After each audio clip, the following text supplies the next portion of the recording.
Assalamualaikum warahmatullahi wabarakatuh. Selamat pagi anak-anak, bagaimana kabarnya hari ini? Jumpa lagi bersama Bapak Abdul Rahman Al-Asyari. Pada kesempatan kali ini kita akan mempelajari mata pelajaran Pendidikan Agama Islam bab 4 yang berjudul Salat Gerhana, Salat Istisqa, dan Salat Jenazah. Nah, untuk tujuan pembelajaran kali ini, yang pertama, siswa dapat menjelaskan ketentuan salat gerhana, salat istisqa, dan salat jenazah. Yang kedua, siswa dapat mempraktikkan salat gerhana, salat istisqa, dan salat jenazah dengan baik dan benar. Yang ketiga, siswa dapat menumbuhkan sikap disiplin, penuh harap kepada Allah Subhanahu wa Ta'ala, dan peduli sesama. Nah, yang pertama, kita akan membahas salat gerhana. Untuk pengertian salat gerhana adalah yaitu salat dua gerhana, disebut juga salat khusufain, yakni salat yang dilakukan ketika ada gerhana matahari ataupun bulan. Salat pada saat gerhana bulan disebut juga salat khusuf, sedangkan salat pada saat gerhana matahari disebut salat khusuf. Nah, salat gerhana adalah salat yang dikerjakan dengan tata cara tertentu karena terjadinya gerhana matahari atau gerhana bulan. Nah, hukum salat gerhana ini apa sih? Nah, tentunya hukumnya adalah sunnah muakkad. Rasulullah Shallallahu Alaihi Wasallam bersabda, "An Aisyah radhiyallahu anha qala Rasulullah Shallallahu Alaihi Wasallam, Inna syamsa wal qamar ayatani min ayatillah la yankhasifani limauti ahadin wala lihayatih. Fa idza ra'aitum dzalik fad'allah wa kabbiru wa sallu wa tasaddaqu." Rawahul Bukhari wa Muslim. Yang artinya, sesungguhnya matahari dan bulan itu merupakan dua tanda dari tanda-tanda kekuasaan Allah. Gerhana tidak terjadi karena kematian seseorang dan tidak juga karena kehidupan seseorang. Jika kalian melihat hal tersebut, maka hendaklah kalian berdoa kepada Allah Subhanahu wa Ta'ala dengan cara bertakbir, kerjakanlah sholat, dan bersedekahlah. Hadis riwayat Bukhari dan Muslim. Selanjutnya, ketentuan salat gerhana.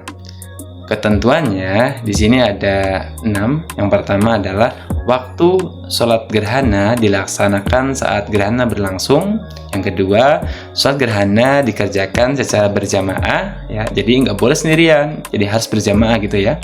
Oke, yang ketiga, dilakukan sebanyak 2 rakaat. Setiap rakaatnya melakukan 2 kali ruku dan 2 kali sujud.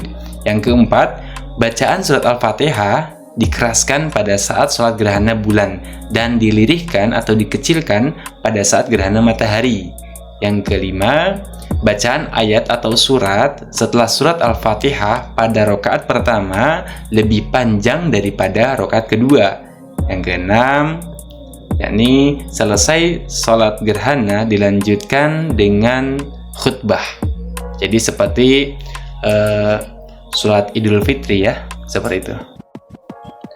Nah, dan untuk tata cara pelaksanaan sholat gerhana, yaitu yang pertama niat dulu ya, yang kedua takbiratul ihram, yang ketiga membaca doa iftitah, yang keempat membaca surat Al-Fatihah lalu diteruskan membaca surat yang panjang, yang kelima ruku dan memanjangkan rukunya ya, yang keenam i'tidal, bangkit dari ruku dan dilanjutkan baca surat Al-Fatihah dan surat yang panjang. Yang ketujuh, ruku yang kedua pada rakaat pertama itu lebih pendek daripada ruku pertama yang tadi ya. Terus selanjutnya yang ke-8 i'tidal ya, bangun lagi i'tidal yang kedua ya pada rakaat pertama. Lalu selesai itu lanjut yang ke-9 yaitu sujud ya. Terus selanjutnya yang 10 duduk di antara 2 sujud ya. Terus yang ke-11 lanjut lagi sujud yang kedua, lalu bangkit lagi dari sujud mengerjakan rakaat kedua. Nah, yang ke-13 tasyahud akhir ya, dan yang terakhir adalah salam. Oke, selanjutnya kita masuk ke materi yaitu salat istisqa. Pengertian salat istisqa adalah salat sunnah yang dilaksanakan untuk memohon kepada Allah Subhanahu wa Ta'ala agar diturunkannya hujan. Salat istisqa dilakukan ketika terjadi musim kemarau ya, yaitu terjadinya kemarau panjang gitu ya. dan masyarakat sangat membutuhkan air, sedangkan air itu sulit ditemukan. Oke, lalu hukum sholat istisqa ini seperti apa? Jadi hukumnya adalah sunnah muakkad.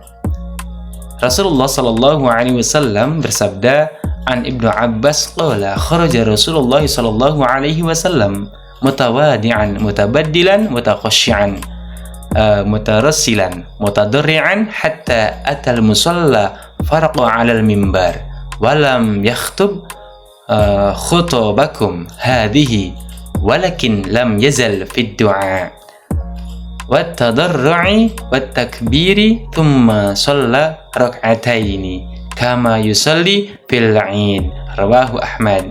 Artinya dari Ibnu Abbas radhiyallahu anhu, ia berkata, Rasulullah Shallallahu Alaihi Wasallam keluar dengan penuh tawadu, berpakaian biasa, tidak berhias ya, penuh dengan khusyuk, berjalan pelan dan bersungguh-sungguh memohon kepada Allah Subhanahu wa taala hingga tiba di musola atau tanah terbuka untuk melaksanakan sholat.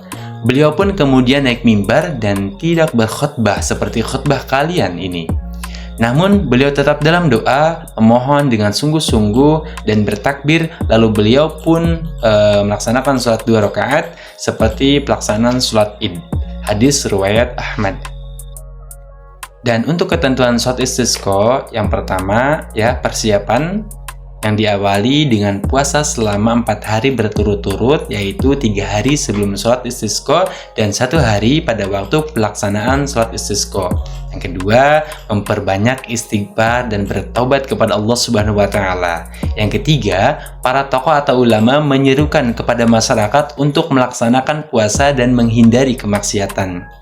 Yang keempat, memperbanyak sedekah dan berbuat baik. Nah, itu persiapan ketika ingin melaksanakan sholat istisqa. Nah, dan pelaksanaannya ya, seluruh penduduk diperintahkan untuk berhimpun ya, bahkan membawa hewan ternak ya di tempat yang telah disiapkan untuk sholat istisqa atau tanah lapang gitu ya. Yang kedua, penduduk sebaiknya menggunakan pakaian yang sederhana, tidak berhias dan tidak pula menggunakan wangian. Yang ketiga, sholat istisqa dilaksanakan 2 rakaat. Yang pertama, khatib hendaknya melakukan hal berikut. Yang pertama, disunahkan menggunakan selendang ya.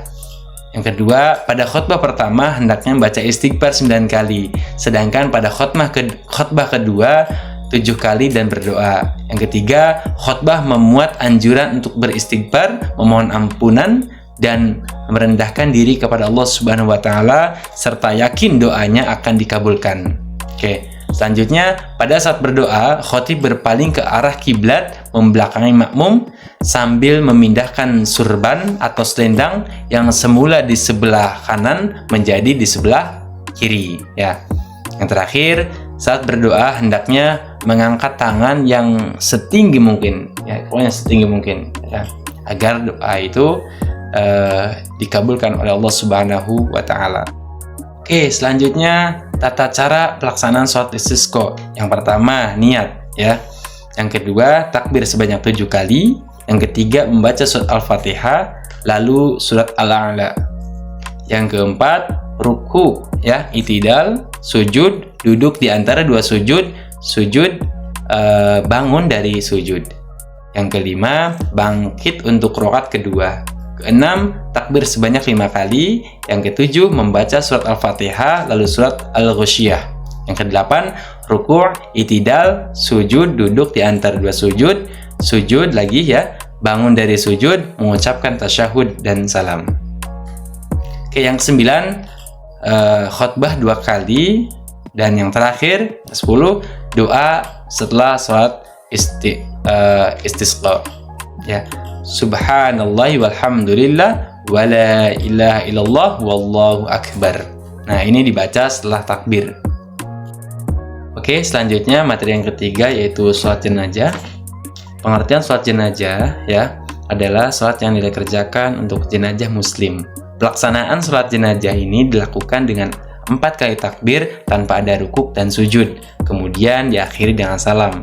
Sholat jenazah dapat dilaksanakan dengan cara berjamaah atau munfarid, sendirian gitu ya. Oke, lalu hukum sholat jenazah adalah fardu kifayah ya. Rasulullah Shallallahu Alaihi Wasallam bersabda, "Man syahida janazata hatta yusalli 'alaiha falahu qiratun, wa man syahida hatta tudfana kana lahu qiratani, qila wa mal qiratani, qala misdul jabalainil azimain."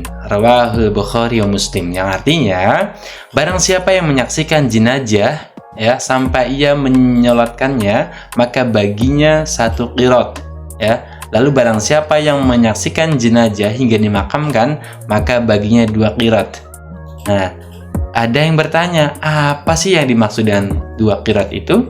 Rasulullah Shallallahu Alaihi Wasallam lantas menjawab, 2 qirat itu semisal adalah 2 gunung yang besar. Jadi pahala itu luar biasa ya. Pahala itu sebesar gunung gitu ya. Nah, ini hadis riwayat Bukhari dan Muslim. Nah, untuk ketentuan sholat jenazah sendiri ya, yang pertama, Muslim baik yang sholat maupun yang disolati atau jenazah ya. Yang kedua, memenuhi syarat sahnya sholat ya, tempatnya suci, pakaian yang suci, dan menutup aurat serta menghadap kiblat. Yang ketiga, jenazah harus sudah dimandikan dan dikafani. Yang keempat, jenazah diletakkan di depan yang sholat kecuali sholat gaib. Oke, selanjutnya untuk tata cara pelaksanaan sholat jenazah, yaitu yang pertama niat nih ya, yaitu usolli ala hadzal mayyiti 4 takbiratin fardhu kifayati imaman atau makmuman ya lillahi ta'ala. Jadi imaman untuk yang menjadi imam, makmum untuk yang menjadi makmum. Nah, selanjutnya takbir yang pertama itu membaca surat Al-Fatihah ya.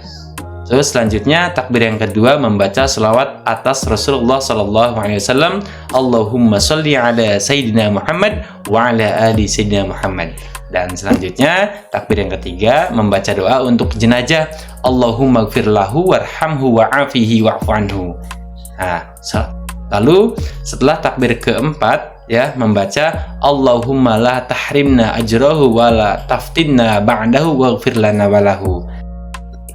Nah, ada catatan sedikit. Nah, apabila jenazah perempuan ya, lafal hu-nya itu ya diubah menjadi lafal ha ya. Allahumma gfir laha warhamha wa'afiha wa'fu anha. Nah, seperti itu ya. Oke, demikianlah materi yang bisa Bapak sampaikan. Semoga bermanfaat. Kita akhiri dengan doa kafaratul majelis. Subhanakallahumma wa bihamdika asyhadu an la ilaha illa anta astaghfiruka wa atubu ilaik. Sekian dari saya. Wallahul muwaffiq ila aqwamit thoriq. Wassalamualaikum warahmatullahi wabarakatuh.